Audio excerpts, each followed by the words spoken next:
Chapter 18 Evidence in Kansas.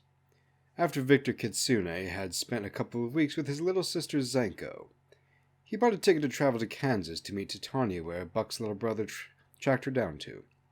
So he took the train across the country from Minnesota to Kansas, and while on the way, he observed the flatland with contemplation as he was eating only fruits and vegetables, given the time of year.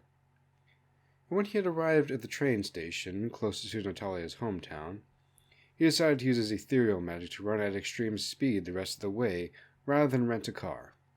And given his 9 tails, he had the magical energy to get him there. However, because he was running 110 miles per hour on an 85 miles per hour highway, the highway patrol car turned on its siren and floored it, giving chase. However, Victor kept running until the patrol car blared at Victor to pull over as he stopped filling the air with the smell of hot rubber from the bottom of his shoes. The officer then got out of his car and asked Victor, "Do you have any idea how fast you were going, son?" Victor then asked, "How fast was I going, officer?" "I have you clocked in at 110. Do you know what that means?" "It means I can run really fast." "It means give you a ticket for reckless running." The officer then writes up Victor a fine of $1 and says, "Technically, it's not illegal to run that fast, but that's the first time I've ever seen someone break the speed limit on foot. But if you want to set a new high score, outrun the stolen Formula One car that went 2 for 37.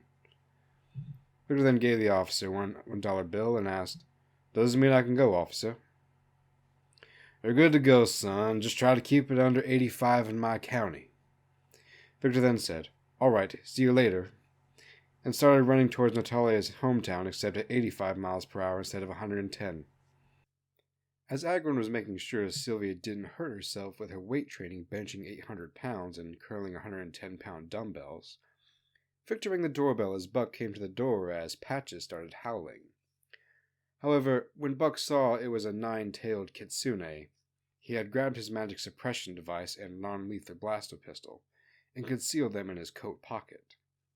Buck then grabbed Patches by the collar and opened the door, as Victor stood there unfrightened by Patches sniffing him. And when Patches seemed calm around Victor, Buck was less tense as Victor asked, "Is this the residence of Titania, the exiled princess of the Void Kingdom?" And when Buck heard those words, he immediately activated the magic suppression device and had his hand on the grip of his blaster pistol in his coat pocket, with his finger half an inch off the trigger. Then Victor said, "You don't need to be frightened with me, Buck, and you have my magic suppressed with your other hand and on that blaster pistol. I am but an old Kitsune and completely unarmed." Buck then asked calmly, "How do you know my name and why are you here?" Victor then revealed his empty paw hands and tails not emitting any magical energy. "My little sister Zanko told me, of course, and I have come to visit Titania, having partially raised her." Buck then looked at Victor with suspicion. "Yeah, then how old is Zanko? I know what lying pieces of garbage you Kitsunes are." But in spite of Buck's accusation, Victor remained calm. "She's 800 years old, even though her short stature makes her look like she's 16. She does much better work with teaching Bonnie math than her math teacher, but that's mostly because she uses it every day at her office job." Buck then took his paw hand off the grip of his blaster pistol and said, "So you do know my neighbor." Victor then folded his paw hands, raising his tails. "Of course I would. She's my little sister."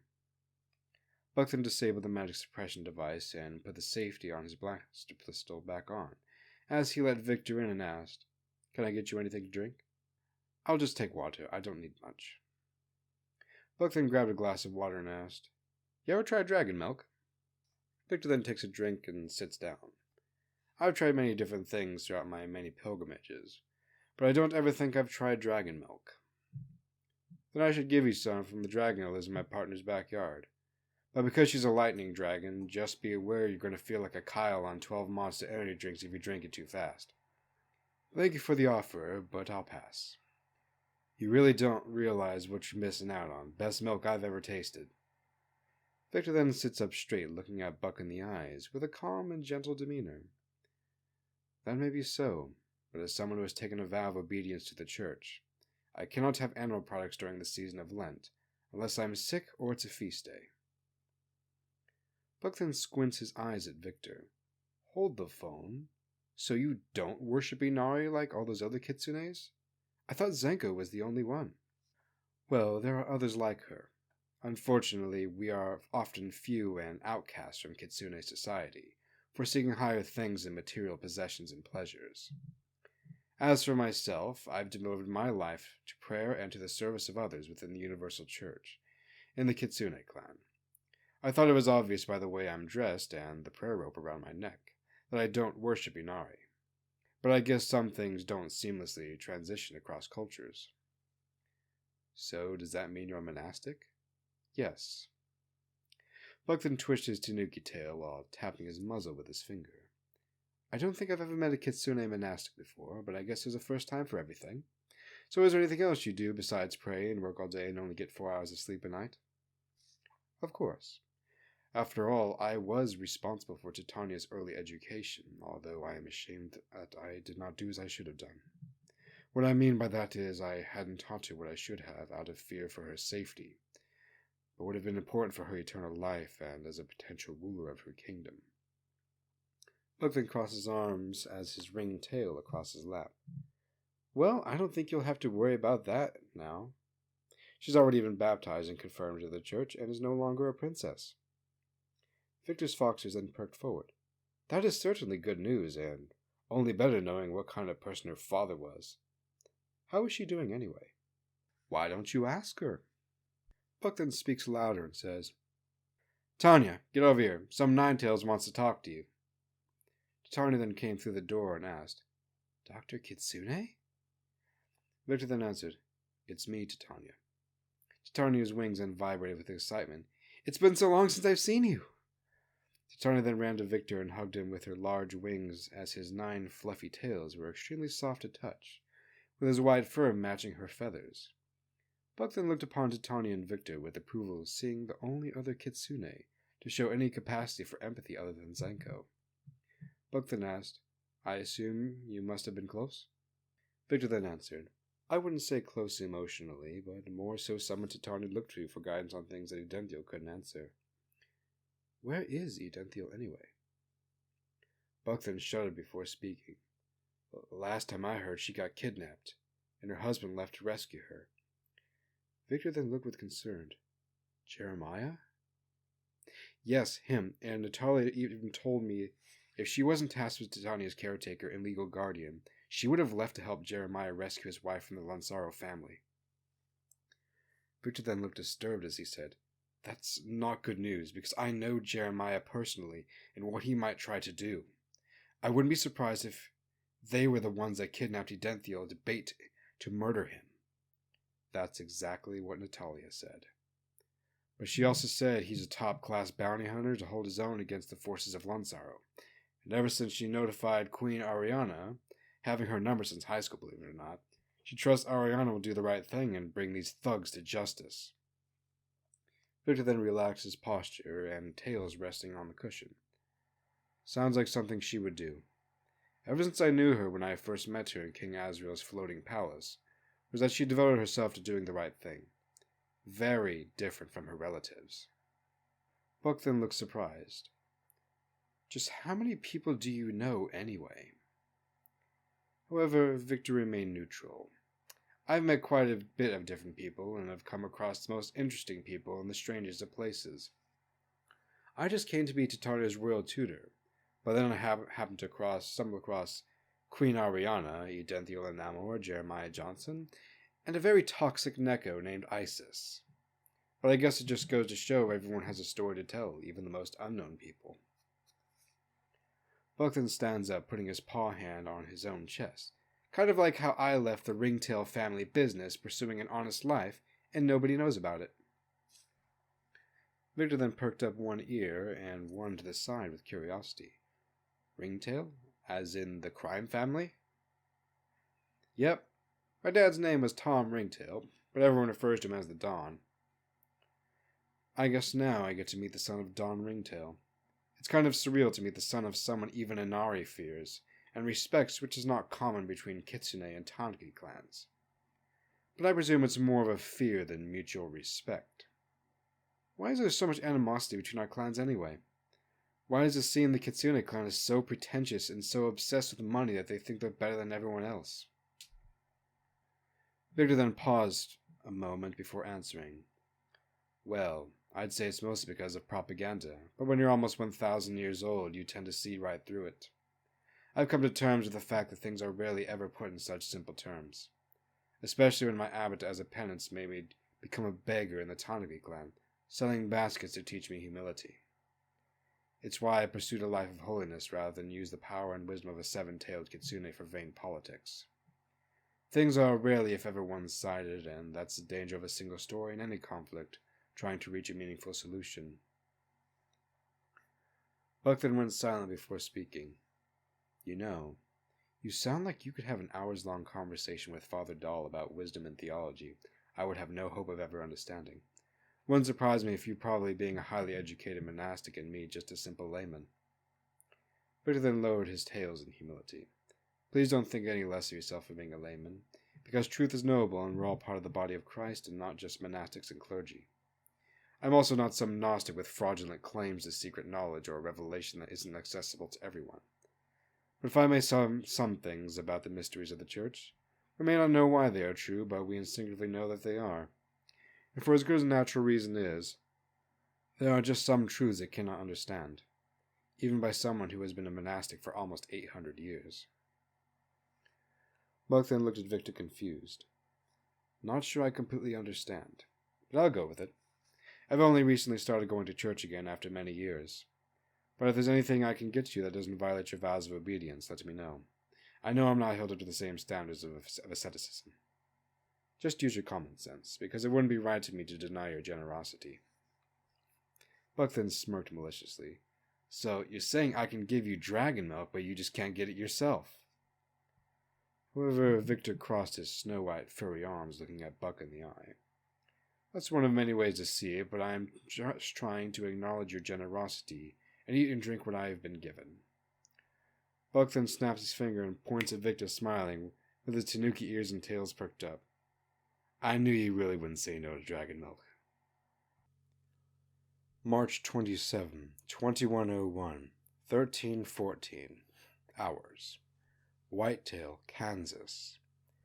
Continuing his investigation into Jeremiah McCree Johnson's background and evidence regarding him and Poxera's case, Thomas Wright began to looking into his hometown and people that knew Jeremiah personally. And given that Thomas had the lossless 16K HDR footage from May 11th shooting, he was able to get some serial numbers off of Jeremiah's revolver and track down the gun store it was bought from. So Thomas went to Anthony Dargoni's gun store and opened the door. Anthony: I haven't seen you before. How can I help you today? Thomas: You can help me by answering some questions about someone who lives in this town and who shot someone with a firearm your establishment sold. Anthony: Just for the record, under Supreme Court precedent, I am not liable for someone using my merchandise illegally. Thomas: I know that. I'm a lawyer. But what I'm more interested in is information on the person your establishment sold the weapon to. By any chance, do you have any physical records on the sale and any criminal history of the person in question? If you do, I need to search through it. Anthony: Where's your warrant? Thomas: Mr. Dargoni, my client is Queen Poxera, and it is essential I have this information to help her case. Anthony: Do I look like I care? You're not allowed to search and seize anything of mine without a warrant. And for after what she did to this town, she deserves life in prison. Don't believe me? Talk to the retired sheriff and corrupt district attorney in prison, because he accepted bribes from her. Now get out of my store before I call the police. Thomas then promptly left, noticing Anthony had his hand on a desk phone and loaded Celanese 8mm Magnum in his holster. March 27, 2101, 1403 hours. Sheriff's house. Following the event at the gun store, Thomas made his way to the retired sheriff's home. But remembering it's unlikely American citizens would respond well to defending a royal, he decided to use her other alias, Selena Johnson. Sheriff Jones: Hello, sir. What brings you to my house at this hour? You here to sell me something? Thomas: No, I'm just here looking for information for a client relating to a case that happened in this town. I'm looking for facts and evidence as a part of a process of discovery and heard you might know something about it. Jones. Well, I know this town like the back of my hand. I've lived here all my life and served as the county sheriff for 8 years. So what is this case all about? Thomas. It's about one of Selena Johnson's victims, specifically her stepson, Jeremiah Johnson. I need to know any information you have on him, because he is now involved as a witness in another criminal case, as an attempted murder victim. And knowing there's some history between him and my client, Selena Johnson, I need to know what that history is, because it's important to the facts of the case. Jones then looks surprised. Jones. If that's the case, come inside. I have something to say about Selena Johnson and her stepson Jeremiah, and I don't want others to hear about it except for those who need to know. Sheriff Jones then locks the door behind himself before grabbing a shot glass and a bottle of whiskey. Jones. I'm going to need some whiskey after reliving that moment in my life. It's one of the things that's haunted me ever since. Thomas. I'm sorry to hear that. Just tell me what happened between Selena and Jeremiah, and take all the time you need. Jones. Where do I even start? She was the worst person I ever met, and now she's in prison. We're all better off for it. I've met common criminals that are better people than her.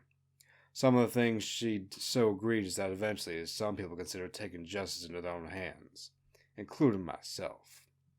But before I could do something about it, Jeremiah took justice in his own hands and shot her 7 times with his father's revolver, knowing she could just bribe the district attorney and blackmail the judge to do her bidding. And I'll admit, if it weren't for Mr. Whitetail, we wouldn't have the resources to go after her.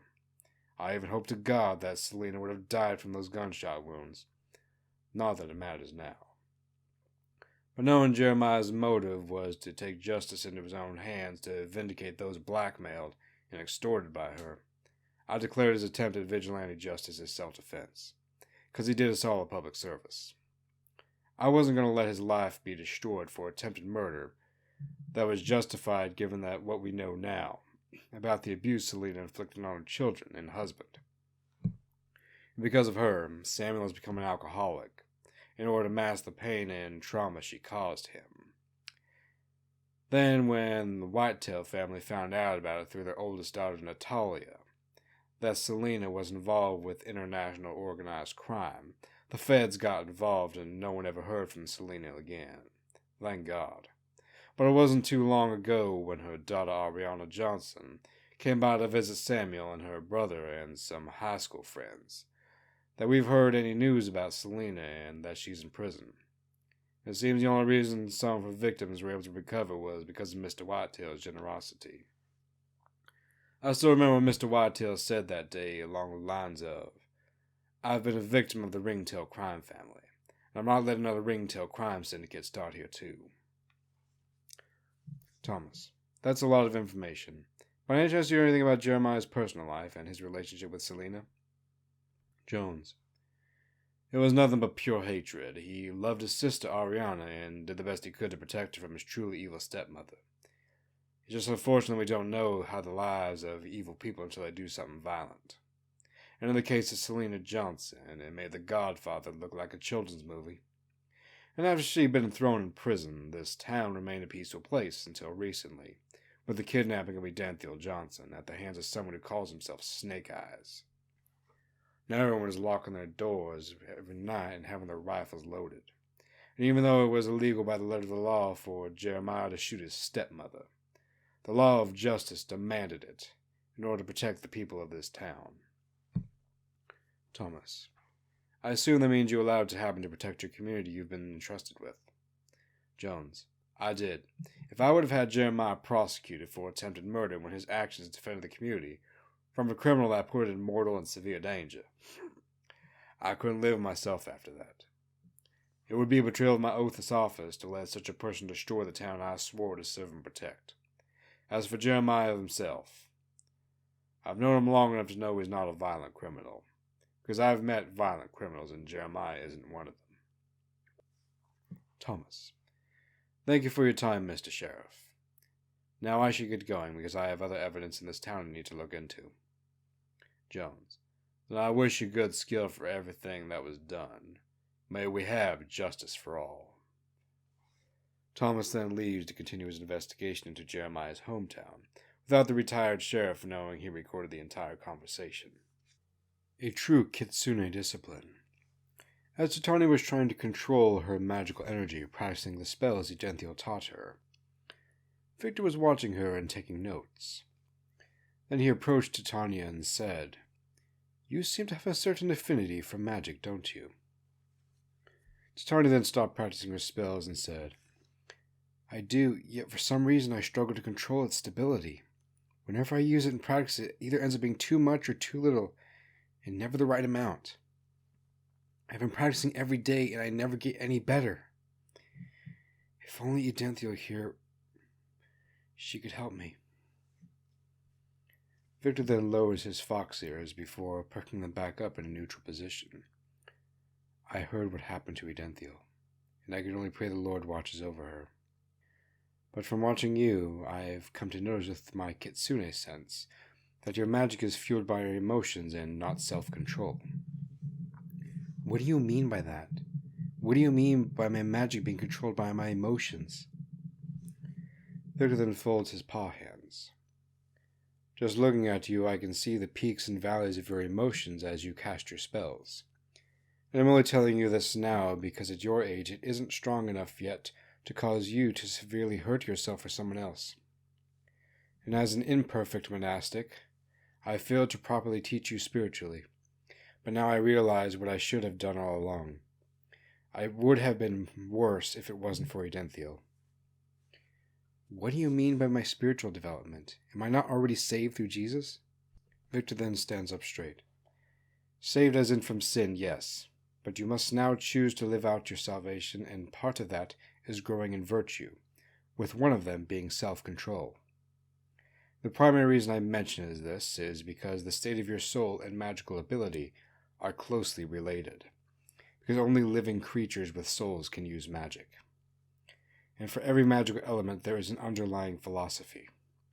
Of the Fae, that is peace, love, and happiness, the perversion of which is falling prey to the passions and cycles of emotion. So, although the magical energy is there within you, it must be controlled lest it control you through your passions and you become a slave to your emotions and immediate visceral desires. I'm only telling you this for your own sake." Titania's wings and body then fidget at Victor's explanation. "And what makes you think I'm a slave to my emotions?" However, Victor was unfazed and looked directly into Titania's eyes. "Titania, I have known you long enough to see it. The way Isis taught you to use your magic through your own self-will and power through passion is purely demonic. It follows the same demonic thesis of dark magic, of do as you will. And such a thesis is antithetical to both the Christian life and proper use of magical energy. So rather than do any magical practice any further, it would be better to do an examination of conscience and to see what vices and passions control your life and to remove them." Titania then threw her hands in the air. "What, and do nothing and pray all day and neglect the things I need to do?" But despite Titania's visible frustration, Victor remained calm. "Titania, that is neither faith nor virtue.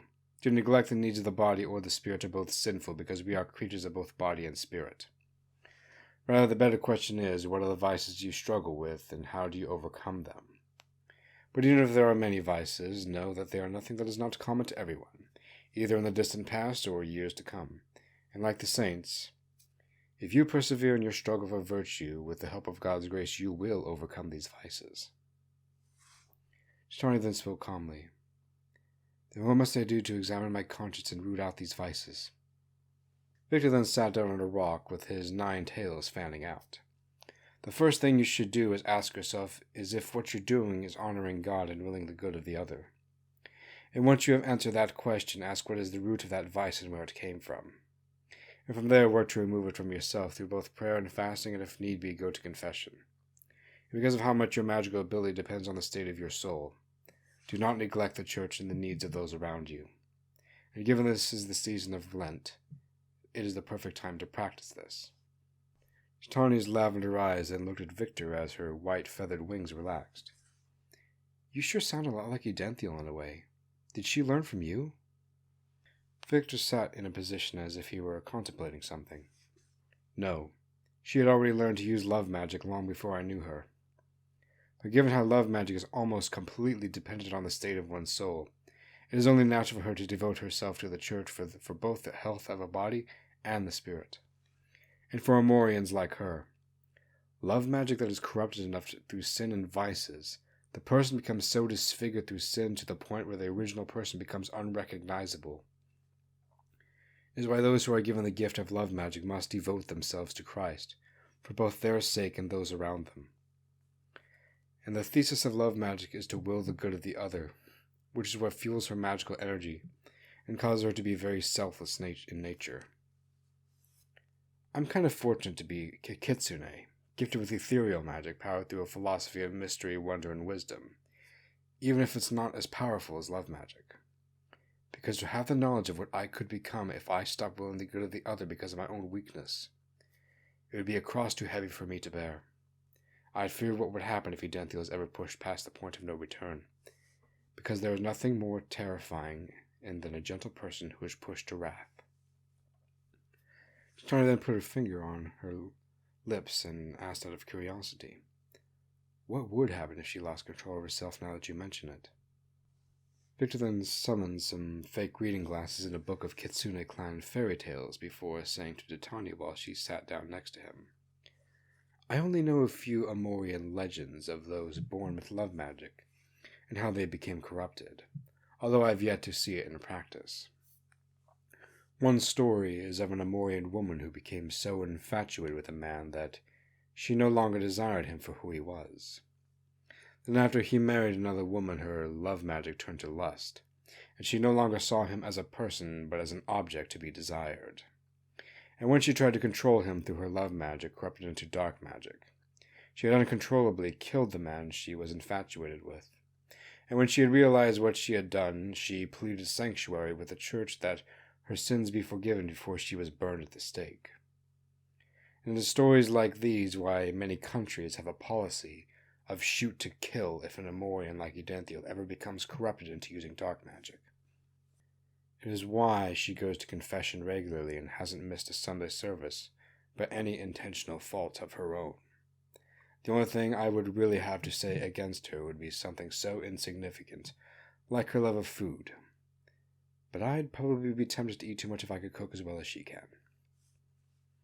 Titania then tilted her head, putting one of her wings around Victor. Does that mean you want to be my teacher to control my magic for the common good? Victor then looks into Titania's pretty face. If you so choose, I will teach you. But your first lesson will be in controlling the passions and learning self-control this Lenten season. And in the meantime, I will teach you what you ought to know in union with what you are learning in school.